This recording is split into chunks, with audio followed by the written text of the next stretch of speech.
Good morning, welcome to T news. నీ కుమార్ దామిరా. ముందు headline చూద్దాం. ఒక్క కొత్త ప్రాజెక్టు లేదు, ప్రజా సంక్షేమము లేదు. 8 నెలల్లోనే 50,000 కోట్ల అప్పు చేసిన రేవంత్ సర్కార్. రాష్ట్ర ప్రభుత్వంపై ఉద్యోగ సంఘాల జంగ్ సైరన్. హామీల అమలుకు డిమాండ్, 15 రోజుల డెడ్ లైన్.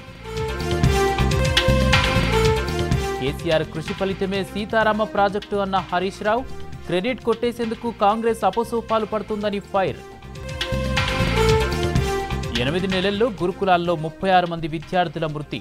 రాష్ట్ర సర్కారు నిర్లక్ష్యం వీడాలన్న కేటీఆర్. తమిళనాడు చెన్నైలో బీఆర్ఎస్ నేతల బృందం పర్యటన. డీఎంకే పార్టీ సంస్థాగత నిర్మాణం, విధి విధానాలపై అధ్యయనం. దేశ ఐటీ ఇండస్ట్రీలో ఆగని ఉద్యోగుల తొలగింపు. ఈ ఏడాది ఇప్పటికే 130,000 మందిపై వేటు. డీటెయిల్ చూస్తే, కాంగ్రెస్ పార్టీ ప్రజాపాలన రాష్ట్రాన్ని అప్పుల్లోకి నెట్టివేస్తుంది. ప్రతిపక్షంలో అప్పులపై రాద్ధాంతం చేసిన హస్తం పార్టీ నేతలు నేడు అప్పు తేకుంటే పాలన సాగదనే కాడికి వచ్చారు. గడిచిన 8 నెలల్లో 50,000 కోట్ల రుణం సేకరించడం అంటే రాష్ట్ర అప్పు ఎంతకు చేరిందో అర్థమవుతుంది. ఎన్నికల హామీలు ఇంకా పెండింగ్లోనే ఉండగా రాష్ట్రాన్ని మాత్రం కాంగ్రెస్ పార్టీ అప్పుల కుప్పగా మార్చిందన్న అభిప్రాయం వ్యక్తమవుతుంది.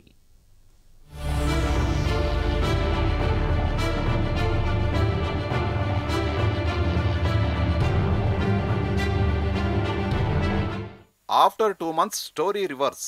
తెలంగాణ ఆర్థిక శాస్త్రం ప్రోగ్రెస్ కార్డు సిరిగిన చాటే. అది ఆఖరి త్రైమాసికంలో సినిమా సూపిత్తమామ అనేట్టుంది.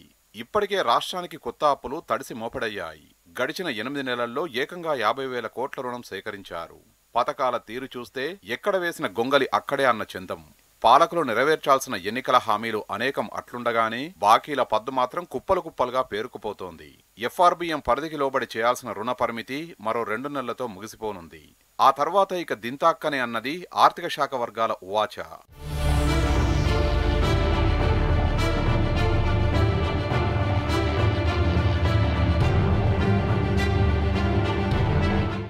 మంగళవారం నాడు తీసుకునే 3,000 కోట్లతో సగటున రోజుకు 200 కోట్ల చొప్పున రేవంత్ రెడ్డి సర్కారు గడిచిన 250 రోజుల్లో చేసిన అప్పు అక్షరాల 50,000 కోట్లకు చేరనుంది. ఇది physical responsibility and budget management FRBM పరిధికి లోబడి బాండ్లు కుదువపెట్టి ఆర్బీఐ ఆన్లైన్లో సేకరించిన మొత్తమే అవడం ట్విస్ట్. ఈ ఆర్థిక సంవత్సరంలో ఇంకా 7 నెలల కాలం మిగిలింది. ఎఫ్ఆర్బిఎం పరిధికి లోబడి రాబోయే రోజుల్లో మరో 9,000 కోట్ల రూపాయలు సమీకరించే వెసులుబాటు ఉంది. కానీ ప్రభుత్వ ప్రాధాన్యాల ప్రకారం అమలు చేయాల్సిన పథకాలకు అవసరమయ్యే డబ్బులో ఇది గోటిమందం కూడా కాదు. ఎన్నికల్లో కాంగ్రెస్ గుప్పించిన హామీలను నెరవేర్చాలంటే ఇక దేవుడే దిగిరావాలి అన్న విసుర్లు పార్టీ శ్రేణుల్లో వినిపిస్తున్నాయి.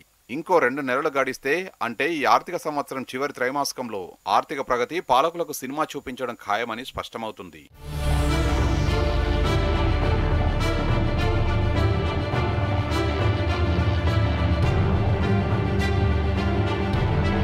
ఇక ఎఫ్ఆర్బిఎం చట్టం ప్రకారం గ్రామ పంచాయతీలు, నగరపాలక సంస్థలు, పరిశ్రమలు, ఎగుమతుల రంగాల్లో రాష్ట్రం మెరుగైన పురోభివృద్ధి కనబర్చడంతో జీడీపీలో మరో 0.25% అదనంగా అప్పు పొందడానికి వెసులుబాటు కలుగుతోంది. తద్వారా మరో 20,000 కోట్ల రూపాయల అదనపు రుణం కలిసి వస్తుందనే ఆశలో ప్రభుత్వం ఉంది. ఇప్పటికే ఓవర్ డ్రాఫ్ట్ వెసులుబాటు పరిధిని ఆర్బీఐ అన్ని రాష్ట్రాలకు 2,500 కోట్ల రూపాయల నుంచి 6,000 కోట్ల రూపాయలకు పెంచింది. ఆ ఫెసిలిటీని కూడా రాష్ట్రం ఇప్పటికే వాడేసుకుంది. ఇలా ఉన్న అన్ని మార్గాలను వినియోగించి ప్రభుత్వం అందిన కాడికి అప్పు చేస్తోంది.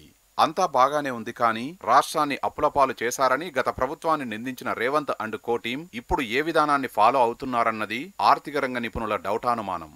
మా పాలనలో పూర్తి స్థాయిలో ఆర్థిక క్రమశిక్షణను పాటించాం.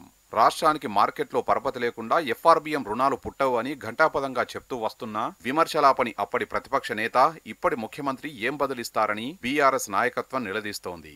అలా కేసీఆర్ బలమైన ఆర్థిక పునాదులు వేశారు కనుకనే ఇవాళ కాంగ్రెస్ పాలకుల అప్పుల ఆటలు సాగుతున్నాయని ప్రతిపక్ష పార్టీల వాళ్ళంటున్నారు.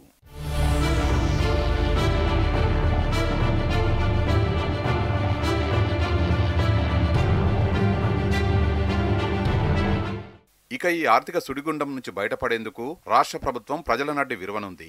వివిధ రంగాల్లో ధరల మూత మోగించనుంది. భూముల ధరలు పెంచడం ద్వారా ఒక 5 నుంచి 6,000 కోట్లు, ఎల్ఆర్ఎస్ పథకం ద్వారా మరో 8 నుంచి 12,000 కోట్లు, లిక్కర్ ధరలు పెంచడం ద్వారా ఇంకో 4 నుంచి 5,000 కోట్ల రూపాయల ఆదాయాన్ని పొందాలని పాలకులు లక్ష్యంగా పెట్టుకున్నారు. ఎల్ఆర్ఎస్ స్కీమ్ జోలికి అస్సలు వెళ్లమని నమ్మబలికిన కాంగ్రెస్ ప్రజలు ఎంత వ్యతిరేకిస్తున్నా ఇప్పుడు అదే బాటలో పయనించి ఖజానా నింపుకోవాలని ప్రయత్నిస్తోంది. అటు కమర్షియల్ ట్యాక్స్ బకాయిల్ని కూడా ముక్కుపిండి వసూలు చేస్తున్నారు. అధికారంలోకి రాకముందు రాష్ట్ర అప్పులపై తీవ్ర విమర్శలు చేసిన కాంగ్రెస్ లీడర్లు అప్పులు చేయకుంటే పాలన సాగదన్నట్లుగా వ్యాఖ్యలు చేస్తున్నారు. సుపరిపాలన అందించాలని ప్రజలు కోరుకుంటుంటే అప్పులు కుప్పలుగా చేసి పాలన చేయడంపై తీవ్ర అసంతృప్తి వ్యక్తమవుతుంది.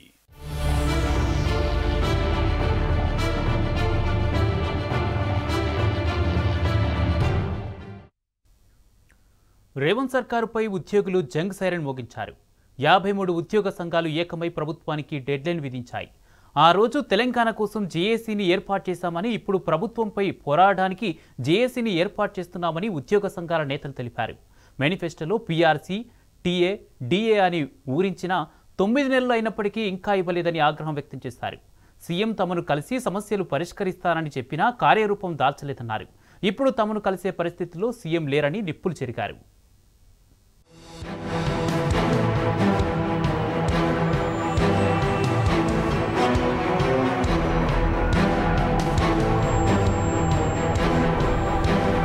కాంగ్రెస్ సర్కారుపై జంగు సైరన్కు ప్రభుత్వ ఉద్యోగులు సిద్ధమయ్యారు.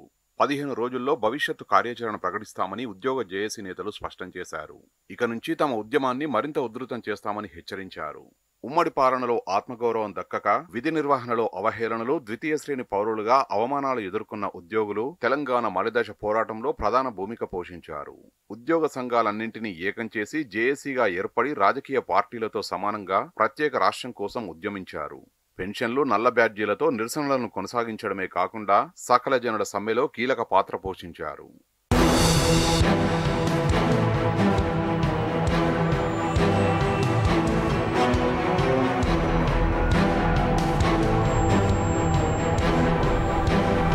ఉద్యోగుల పోరాట ఫలితంగా కొత్తగా ఆవిర్భవించిన తెలంగాణలో అధికారం చేపట్టిన కేసీఆర్ చరిత్రలో ఎన్నడూ లేనంతగా ఉద్యోగులకు 44% ఫిట్మెంట్ ఇచ్చి ఇతర డిమాండ్లను పరిష్కరించారు. 10 ఏళ్ల పాటు ఫ్రెండ్లీ గవర్నమెంట్తో పాటు స్వర్ణయుగాన్ని చూసిన ఉద్యోగులు గత ఎన్నికల్లో తమకు హామీలిచ్చి మరిచిన కాంగ్రెస్ సర్కారుపై జంగు సైరన్ మోగించేందుకు సిద్ధమయ్యారు. తమతో వెంటనే చర్చించి సమస్యలు పరిష్కరించకుంటే రేవంత్ సర్కారుతో తాడోపేడో తేల్చుకుంటామని రాష్ట్రంలోని ఉద్యోగులు, ఉపాధ్యాయులు, పెన్షనర్లు ఉద్యమానికి సిద్ధమయ్యారు.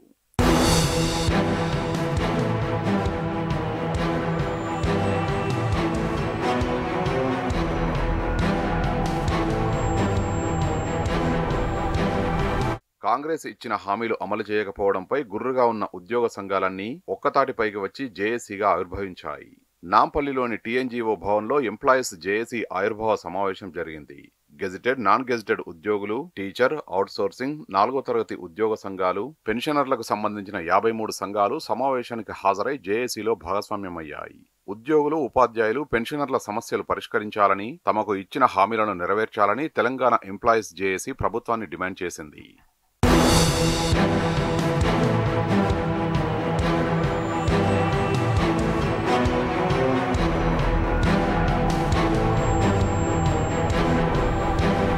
ఉద్యోగ, ఉపాధ్యాయ, పెన్షనర్లకు సంబంధించి మొత్తం 36 డిమాండ్లను ప్రభుత్వం ముందుంచింది.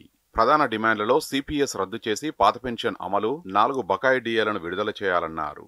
అలాగే ఉద్యోగులందరికీ మొదటి తేదీనే జీతాలు చెల్లించాలన్నారు. ఏకీకృత సర్వీస్ రూల్స్ అమలు, ఆదాయ పన్ను పరిమితి కోసం కేంద్రంపై ఒత్తిడి తేవాలని డిమాండ్ పెట్టారు.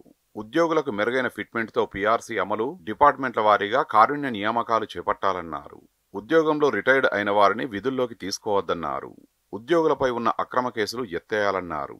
అటు కాంట్రాక్టు ఉద్యోగుల్ని వెంటనే క్రమబద్ధీకరించాలని ప్రధాన డిమాండ్ ఉంది. వెంటనే జీవో 342ను పునరుద్ధరించాలని ప్రభుత్వానికి ఉద్యోగులు డిమాండ్ చేశారు. ఈ ప్రభుత్వం కూడా 15 రోజులలో మీకు డిఏలు రిలాక్స్ చేస్తాం, పీఆర్సీ కూడా మంచి మెరుగైన పీఆర్సీ ఇస్తాం, పెండింగ్ బిల్స్ లేకుండానే చేస్తామన్న ఈ ప్రభుత్వం మేనిఫెస్టోలో పెట్టింది. ఉద్యోగులుగా మేము కూడా ఈ ప్రభుత్వంలో ఒక భాగమే.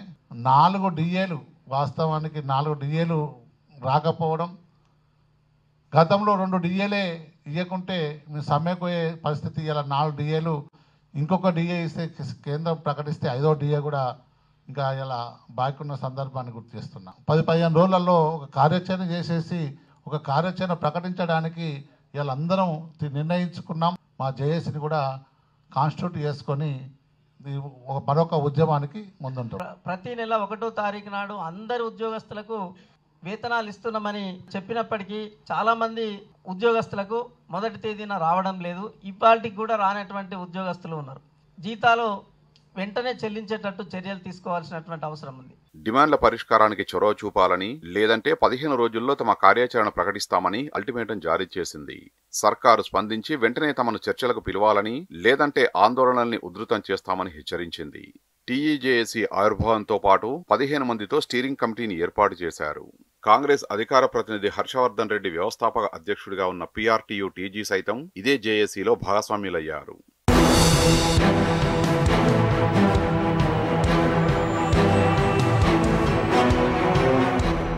Back to news. Government servant ఆఫీస్కి వచ్చేది సోషల్ మీడియాలో సేద తీరడానికా? మంత్రిత్వ శాఖల అధికారులు ఉన్నది టైంపాస్ చేయడానికా? ప్రభుత్వ అధికారిక సోషల్ మీడియా ఖాతాల్లో పర్సనల్ ఫోటోలు షేర్ చేస్తే ఏంటర్థం? సచివాలయం వేదికగానే కొంతమంది సిబ్బంది సిల్లీ పనులు చేస్తుంటే ఉన్నతాధికారులు ఏం చేస్తున్నట్టు? పరిపాలన ప్రధాన కేంద్రంలోనే చిల్లర వేషాలు వేస్తుంటే రాష్ట్రం పరువు ఏమైపోవాలి? ఇదెక్కడి నిర్లక్ష్యం, ఇదెక్కడి దిక్కుమాలిన ప్రజాపాలన?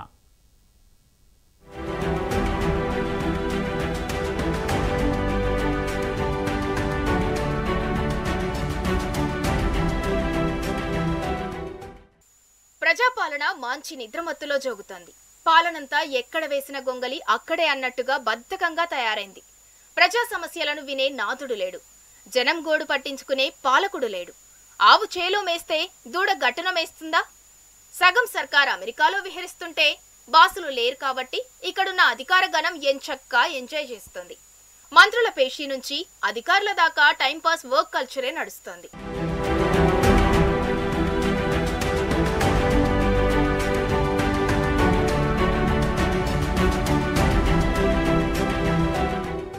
సమస్యలపై ఒక రివ్యూ లేదు. జనానికి 4 మంచి పనులు చేసి పెడదామన్నా సోయి లేదు. ఒక మంచి సంక్షేమ పథకానికి రూపకల్పన చేద్దామన్న విజన్ లేదు. పనంతా పక్కన పెట్టి అధికారులు, సిబ్బంది సోషల్ మీడియాలో కాలం వెల్లతీస్తున్నారు. ఉద్దెర ముచ్చట్లతో వర్కింగ్ అవర్స్ ని మమా అనిపిస్తున్నారు. 10 to 6 జాబ్ సోషల్ మీడియాకే సరిపోతుంది పాపం. చల్లని ఏసీ రూముల్లో గిర్రున తిరిగే కుర్చీల్లో కూర్చుని అరచేతిలో సెల్ ఫోన్ పట్టుకొని కళ్ళు మొత్తం మొబైల్ తెరకు అప్పగించి ప్రభుత్వ అధికారులు సోషల్ మీడియాను ఉద్ధరించే పనిలో తల మునకలై ఉన్నారు. ఏకంగా ప్రభుత్వ అఫీషియల్ వెబ్సైట్లలో ఐక్యూ క్వశ్చన్స్ కు ఆన్సర్లు ఇస్తూ మస్తు టైంపాస్ చేస్తున్నారు. ఒక పేరడీ అకౌంట్లో $2.5 లక్షల ప్రైజ్ మనీ అని పెడితే అది మోసమని బచ్చాగాడు కూడా చెప్తాడు. కానీ అలాంటి వాటిని అరికట్టాల్సింది పోయి వాటికి రెస్పాండ్ అయ్యి ఆన్సర్ చేయడం ద్వారా సమాజానికి ఏం మెసేజ్ ఇస్తున్నట్టు? బాధ్యతాయుతమైన పదవుల్లో ఉన్నప్పుడు ఆ మాత్రం సోయి ఉండాలి కదా. అసలు కాంగ్రెస్ ప్రభుత్వంలో మంత్రి నుంచి ఉద్యోగి దాకా ఏ మాత్రం బాధ్యత లేకుండా ప్రవర్తిస్తున్నాడనటానికి ఇంతకన్నా వేరే ఎగ్జాంపుల్ కావాలా?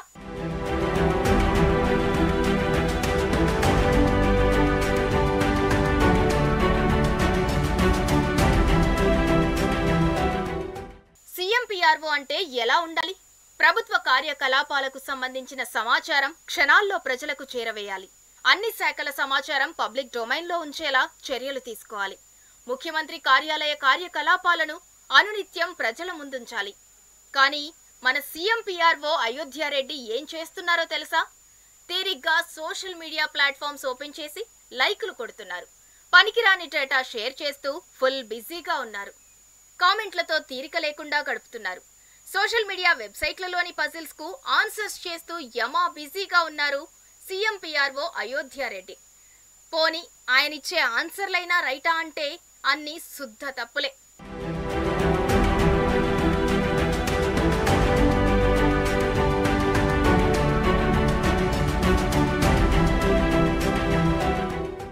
ఒకవైపు రాష్ట్రంలో సైబర్ నేరగాళ్లు రెచ్చిపోతున్నారు. ఆన్లైన్లో అమాయకుల దగ్గర అందిన కాడికి దోచుకుపోతున్నారు. ఇవేవి మన సైబర్ పోలీసులకు అవసరం లేదు. జనం ఏమైపోయినా పర్లేదు. సైబర్ నేరాలపై ఉక్కుపాదం మోపాల్సిన పోలీసులు సోషల్ మీడియాలో క్షణం తీరిక లేకుండా ఉన్నారు. ఏసీ రూముల్లో చెమట ధార పోస్తున్నారు. ఎలన్ మస్క్ పేరడీ అకౌంట్లో ఎవరో అనామకుడు పోస్ట్ పెడితే ఆ ఫోటోలకు సైబర్ పోలీసులు ఓపిగ్గా సమాధానాలిస్తున్నారంటే వాళ్ళెంత ఖాళీగా ఉన్నారో తెలిసిపోతుంది. ఇవేంటో చెప్పుకోండి చూద్దామని ఒక పనిలేనివాడు ప్రశ్న అడిగితే ఇవి బెండకాయలు అని ఆన్సర్ చేశారు అంతకన్నా పనిలేని మన సైబర్ పోలీసులు. ఒకవైపు సైబర్ నేరాలు జనాన్ని ఉక్కిరి బిక్కిరి చేస్తుంటే వాటిని సాల్వ్ చేయటం మానేసి సైబర్ పోలీసులు సోషల్ మీడియాలో బిజీగా ఉన్నారు.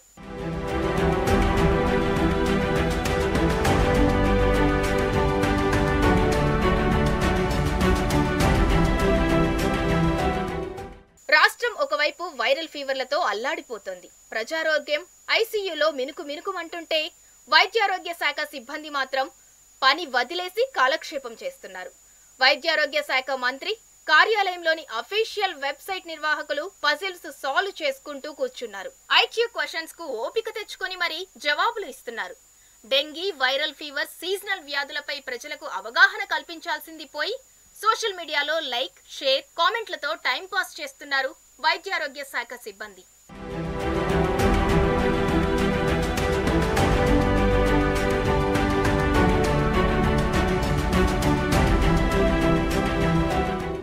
ఇలా ప్రభుత్వ అధికారులు, ఉద్యోగులు ఎవరికి తోచిన విధంగా వారు సోషల్ మీడియాలో సేద తీరుతున్నారు.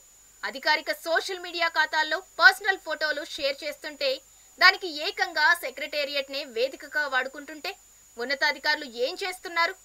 పాలనకు ప్రధాన కేంద్రమైన సచివాలయంలోనే ఇలాంటి సిల్లీ పనులు చేస్తుంటే రాష్ట్రం పరువు ఏం కావాలి? అఫీషియల్ వెబ్సైట్లలో ఇవేం చిల్లర పనులని నెటిజన్ల నుంచి వరుస సెటైర్లు వేస్తుండటంతో వెంటనే ఆయా శాఖల వారు భుజాలు తడుముకున్నారు. ఆఘమేఘాల మీద ఆ పోస్టులను డిలీట్ చేశారు. అఫీషియల్ వెబ్సైట్లంటే అందరికీ సమాచారం అందించేలా ఉండాలి. కానీ కాంగ్రెస్ పాలనలో ఇంత చులకన చేస్తారా అంటూ జనం మండిపడుతున్నారు.